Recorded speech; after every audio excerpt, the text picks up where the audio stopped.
Welcome to my channel, detailing tragic events throughout the decades. 1981. Penlee Lifeboat Disaster. On Saturday, December 19, 1981, the Solomon Brown lifeboat was sadly lost, with all 8 lifeboat crew on board. The MV Union Star. The MV Union Star was launched in Ringkøbing in Denmark just a few days before the disaster. A mini bulk carrier registered in Dublin, Ireland, it sailed to Ijmitten in the Netherlands to collect a cargo of fertilizer for its maiden voyage to Arklow in Ireland.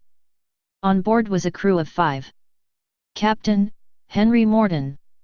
Mate, James Whittaker. Engineer, George Sedgwick.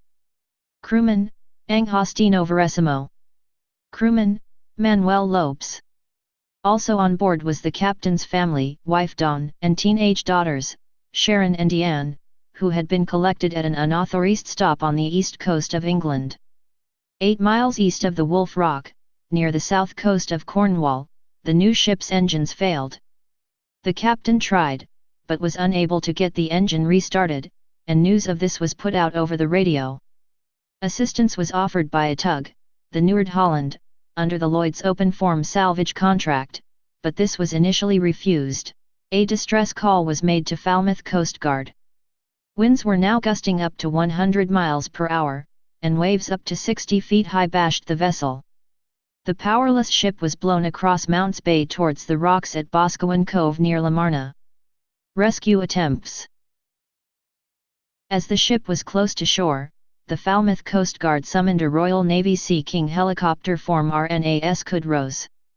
However, they were unable to winch anyone from the ship as winds were much too strong. RNLB Solomon Brown. The Coast Guard had trouble contacting the secretary of the nearest lifeboat station, Penlee at Mousehole, on the west side of the bay. They eventually managed to contact coxswain Trevelyan Richards and asked him to put the lifeboat on standby in case the helicopter could not get the crew of the Union Star off the vessel. The lifeboat's volunteer crew were summoned. Second coxswain and mechanic, Stephen Madron. Assistant mechanic, Nigel Brockman. Emergency mechanic, John Blewett. Crew members, Charlie Greenhaw, Kevin Smith, Barry Torrey, and Gary Wallace. Neil Brockman, the son of Nigel Brockman, got to the lifeboat station, but was turned down for the rescue by Trevelyan Richards, who did not want to take out 2 members of the same family that night.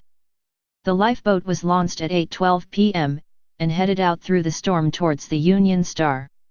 The lifeboat was the Solomon Brown, a wooden 47-foot Watson-class boat, built in 1960.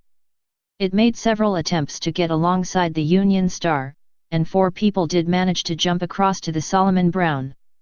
The captain's family and 1 other man. The lifeboat radioed that they had 4 people on board, but sadly, this was the last heard from either vessel. Other lifeboats were summoned from around the coast. The Senon Cove lifeboat found it impossible to make any headway around Land's End, so was unable to assist.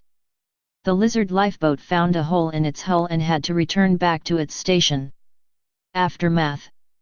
Sadly, wreckage from the Solomon Brown was found along the shore. The Union Star lay capsized on rocks, west of Taterdew Lighthouse. Some, but not all 16 bodies were eventually recovered from both vessels. Inquiry. The inquiry into the disaster determined that the loss of the Union Star and its crew was because of 3 reasons. 1. The irreparable failure of the ship's engines, due to contamination of fuel, but sea water, while off a dangerous shore. 2. The extreme severity of the weather, wind and sea. 3. The capsize of the vessel, on or shortly after stranding. The loss of the Solomon Brown was in consequence of the persistent and heroic endeavors by the coxswain and his crew to save the lives of all from the Union Star. Such heroism enhances the highest traditions of the Royal National Lifeboat Institution, in whose service they gave their lives. After the disaster.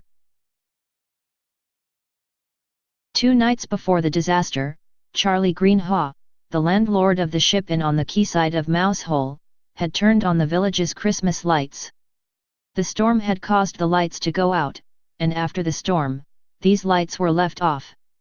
3 days later, they were requested to be turned back on again. The village has been lit up each December since then, but on the anniversary of the Penlee Lifeboat disaster, the lights are turned off at 8 p.m. for an hour, as an act of remembrance. In 1983, a new lifeboat station was opened at Newlyn, where a faster, larger boat could be kept afloat in the harbour. The old boathouse at Penlee Point, along with its slipway, is kept the same as it was when the lifeboat was launched that night. A memorial garden was created besides this in 1985. The Sea King helicopter involved in the rescue attempt is today preserved at the Fleet Air Arm Museum at RNAS Yeovilton. We forever remember those brave men who went out that tragic night to help rescue others. May you never be forgotten.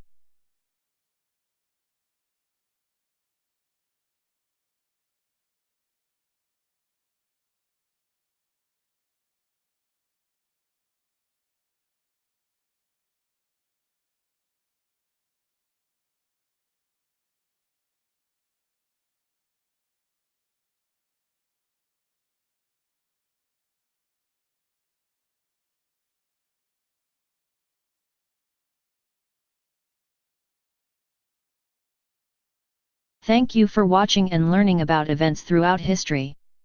Please subscribe to my channel to view other tragic events throughout the decades.